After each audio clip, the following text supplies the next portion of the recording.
Estar bem informado tem um custo. Não estar, custa muito mais. André Ventura e António José Seguro estão na segunda volta. E cada detalhe conta. O palco das eleições é no Observador. Acompanhe passo a passo. Assine hoje o Observador e garanta acesso a todos os artigos, agora com 40 € de desconto. Saiba tudo em observador.pt. Esta é a história do dia da Rádio Observador. A nova arma de Donald Trump, que parece ficção científica.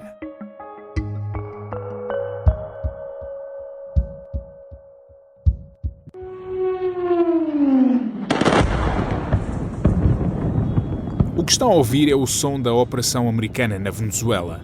Bombas a arrebentar no meio da noite em Caracas, helicópteros a sobrevoar o espaço aéreo venezuelano e Nicolás Maduro retirado para os Estados Unidos para ser julgado. Provavelmente lembra-se de que esta foi uma operação relâmpago. Os americanos entraram, retiraram Maduro e a mulher e saíram ilesos, sem uma única baixa.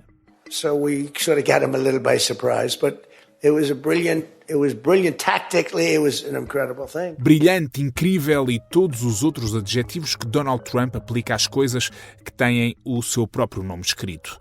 Eles foram apanhados de surpresa, dizia o presidente dos Estados Unidos, nestas declarações feitas logo depois da intervenção militar. Mas houve sempre dúvidas. Como foi possível aos americanos levarem a cabo uma operação desta envergadura tão facilmente? Há suspeitas de que o próprio regime foi conivente com os Estados Unidos, mas agora o próprio Donald Trump deu uma entrevista ao New York Post onde veio acrescentar mais uma pista. Ele fala de uma arma secreta usada pelos militares sobre a qual não pode dizer muito, a não ser o nome, por sinal, bastante difícil de dizer. He called it the discombobulator. Eu não vou repetir a palavra em inglês, fiquemos pela versão em português. Uma arma desconcertante, desorientadora, capaz de neutralizar os adversários antes mesmo que eles possam reagir. Exatamente que arma é esta e como é que funciona?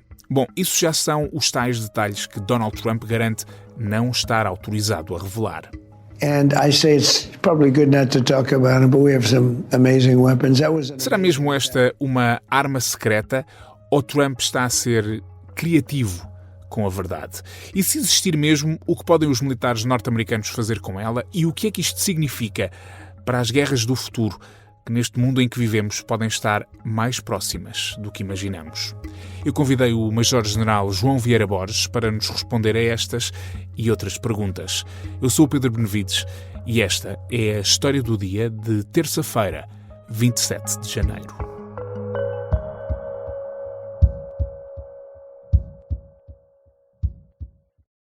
Sr. Major-General João Vieira Borges, bem-vindo. Muito obrigado pelo convite. Deixe-me perguntar, já alguma vez tinha ouvido falar desta arma, antes de Donald Trump lhe dar este nome?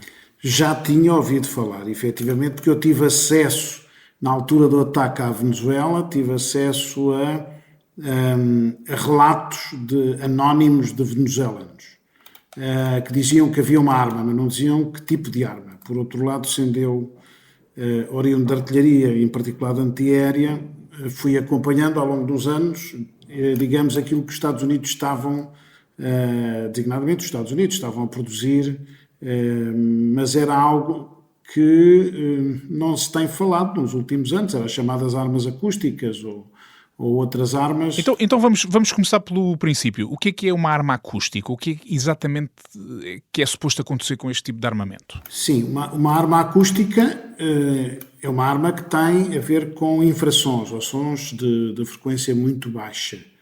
E, portanto, ao terem sons de frequência muito baixa, quer dizer que eles podem percorrer mais distâncias do que o som normal. Penetram inclusivamente em edifícios, em veículos, claro, aqui com algumas limitações. O problema é que isto tem efeitos biofísicos muito complicados, designadamente náuseas, desarranjos intestinais, desorientação, vómito e outras coisas, que por acaso... O que no contexto de um ataque até dá jeito, não é? Dá jeito e realmente foi aquilo que os relatos dos tais anónimos referiram, entre outras coisas, referiram estes efeitos, o que é muito estranho. Pode haver a combinação de armas, mas estas armas acústicas são armas que estavam em desenvolvimento, designadamente a partir de 2023 eu fui pesquisar e havia grande investimento, aliás havia um alerta do Departamento agora de Guerra, que era defesa no sentido de reduzir os custos. E porquê? Porque também havia uma preocupação muito grande não só com a questão da saúde, como é óbvio, mas também com questões éticas, em termos de, obviamente que depois poderão ser julgados se houvesse, digamos, prova da utilização destas armas. Ou seja, o que me está a dizer é que os Estados Unidos estavam a investigar, fazer, investigação, desenvolvimento de armas novas de guerra, mas ao mesmo tempo havia uma preocupação ética, porque apesar de tudo, na guerra não vale tudo, e havia ali um corte nas despesas para essa investigação, era isso?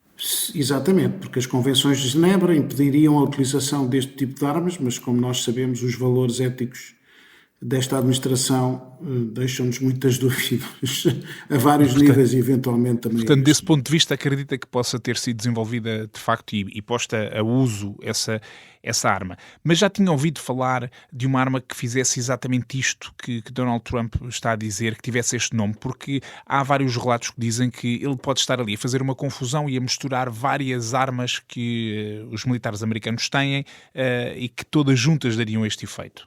Sim, eu fui ver em pormenor o que é que ele referiu. Ele dizia que eles nunca conseguiram lançar rockets, tinham rockets russos e chineses, nunca os conseguiram lançar, nós chegámos, eles pressionaram os botões e nada funcionou. Ora bem, esta frase é uma frase perfeitamente normal no caso de um ataque por exemplo, ao sistema de defesa aérea, designadamente ao S-300, que é semelhante ao Patriot, é o grande sistema de origem russa, que está a ser utilizado na guerra na Ucrânia, com grande eficiência e eficácia, mas isto é tecnologia de guerra eletrónica, ou seja, isto é o que nós já fazemos há alguns anos, os ataques cibernéticos aos computadores do sistema, lança-se também interferências que inutilizam radares e comunicações. Portanto, esta frase, digamos que não tem nada de mais. O problema não é esta. O problema é quando ele diz que é uma arma desorientadora, quando fala em arma desorientadora, que ele depois não pode desenvolver, aí é que, cá está, poderá ser outra arma. Isto foi tudo uma combinação. Nós estamos a falar da utilização das 5 dimensões da guerra naquela operação, não é? Terra, mar, ar, espaço e ciber. E, portanto, pode haver, e houve certamente um conjunto, não só da guerra eletrónica, e poderá ter havido também deste sistema, designadamente a tal arma sónica, mas não temos dados concretos. Agora, os dados dos tais anónimos, que dizem que cria problemas de natureza cognitiva, as dores de cabeça, insónias, tonturas, se não me engano, alguns estavam a vomitar, sangue, caímos no chão, incapazes de nos mexer, nem sequer conseguimos levantar, depois daquela arma sónica. Ou o que quer que tenha sido. Isto é uma expressão, não sabemos também, foi instrumentalizado no sentido de dizerem isso, se foi realmente o que sentiram, ou se o grande objetivo neste âmbito seria até de ser dissuasor de uma nova arma, tendo em conta que Putin anda a apresentar novas armas todos os 3 meses, não é? Então acha que isto também pode ter aqui aquilo que se chama, digamos, uma retórica ou propaganda de guerra misturado? Pode. Certamente que tem, porque senão não anunciavam. Certamente que tem. Agora, a reação do Kremlin também a estes relatos e a este anúncio de Trump também foi de grande curiosidade, não é? Porque nos últimos 4 anos os únicos que produzem novas armas são os russos, e sempre armas que são impossíveis de detectar e de destruir, e portanto era tempo dos Estados Unidos também começarem a relevar aquilo que têm e aquilo que têm feito em termos de investigação. E aqui é um teatro de operações muito especial, porque a maior parte dos sistemas, designadamente defesa aérea, que tinham os venezuelanos e que ainda têm os venezuelanos, certo, são chinesas e russas. E, portanto, isto foi uma derrota estrondosa que, obviamente, os russos estão certamente a fazer inspeção para ver o que é que aconteceu, não é? Porque realmente foi estranho. Foi estranho, foi rápido e foi sem grandes consequências para o lado americano. Sr. Major-General, vou já voltar a conversar, até porque tenho perguntas para fazer sobre se tecnicamente hoje já é possível uma arma fazer aquilo que foi descrito, e já agora, para também refletirmos um bocadinho qual é que é a consequência e como é que serão as guerras do futuro com estes avanços tecnológicos. Até já. Até já. Tive que permitir que ia estar de olhos fechados. Esta é a história de como dezenas de portuguesas se tornaram seguidoras de uma seita controlada por um guru manipulador. Recrutadas numa escola de yoga em Lisboa, muitas acabam em casas de massagens eróticas ou a serem filmadas em cenas de sexo e orgias. Às vezes até pessoas casadas, e a haver sempre mulheres um bocadinho a tentar seduzir aquele homem e homens a tentar seduzir aquela mulher. Episódio 1. É proibido fazer sexo. Os segredos da seita do yoga. É uma série para ouvir em 6 episódios que faz parte dos Podcast Plus do Observador. É narrada por mim, Daniela Roy, com banda sonora original de Benjamin. Os Podcast Plus do Observador têm o apoio da Kia. E já estamos de regresso. Major-General João Vieira Borges, hoje, independentemente de haver avanços no armamento americano que até agora desconhecíamos e que podem estar a ser revelados agora, já era tecnicamente possível fazer isto que os americanos fizeram, ou seja, neutralizar os sistemas militares de um país sem disparar nenhum tiro? Sim, claramente. E posso dizer que isso é algo que não são só os Estados Unidos que têm essa capacidade, porque isso tinha sido anunciado por Israel a seguir aos ataques, aos últimos ataques desenvolvidos pelo Irão. Designadamente a questão dos sistemas laser. Os sistemas laser é um sistema que estamos a estudar há mais de 40 anos, a sua utilização. E estes sistemas que acabámos de falar também são sistemas que energiam os chamados Active Denial Systems, as armas não letais, que são utilizadas pelas forças de serviço de segurança do chamado energia dirigida com micro-ondas de alta frequência. Tudo isto implica uma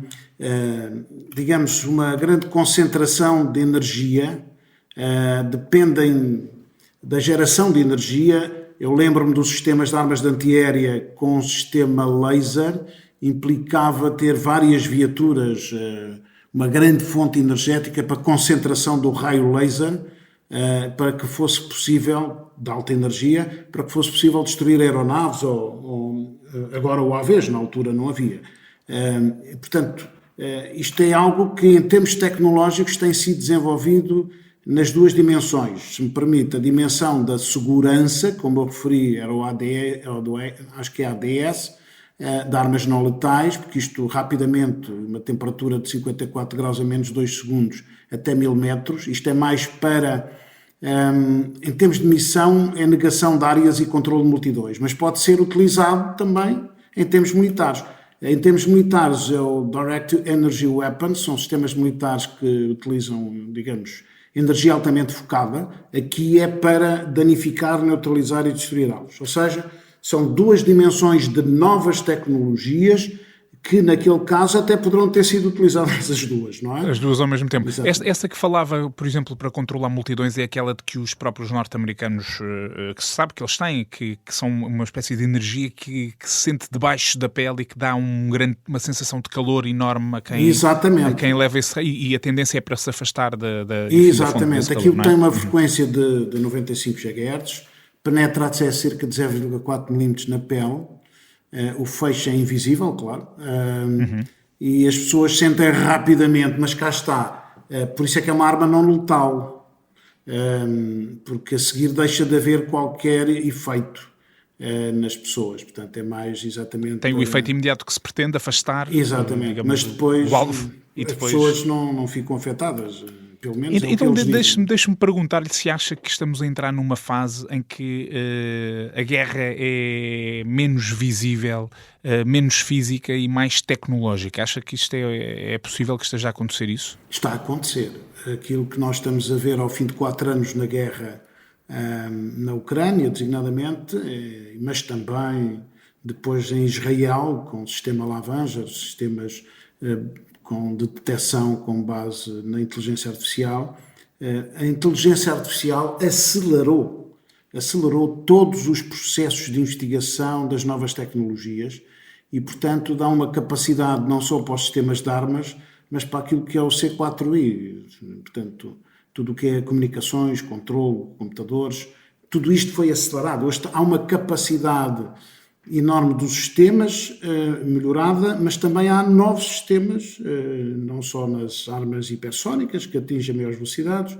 Isto é uma exigência muito grande. Quando as pessoas falam em inteligência artificial, tem uma exigência muito grande a nível de chips. Nós, quando falávamos nos chips e tal, em Taiwan, nos Estados Unidos, empresas produtoras, grande luta entre os Estados Unidos e a China, sobretudo entre estes dois, são chips muito mais pequenos mesmo, e com muito mais capacidade, e a busca desses chips é uma luta tremenda entre as grandes potências, nomeadamente entre os Estados Unidos e a China, para a produção deste armamento de alta tecnologia. Portanto, está tudo associado à inteligência artificial, os novos chips, fontes energéticas, que é preciso muito maior capacidade em termos energéticos, mas obviamente obtém-se sistemas de armas com muito maior eficácia e eficiência, uma coisa é muito diferente da outra, e sistemas que provocam aquilo que pretendem, que é o desequilíbrio entre as duas partes em guerra. Não é?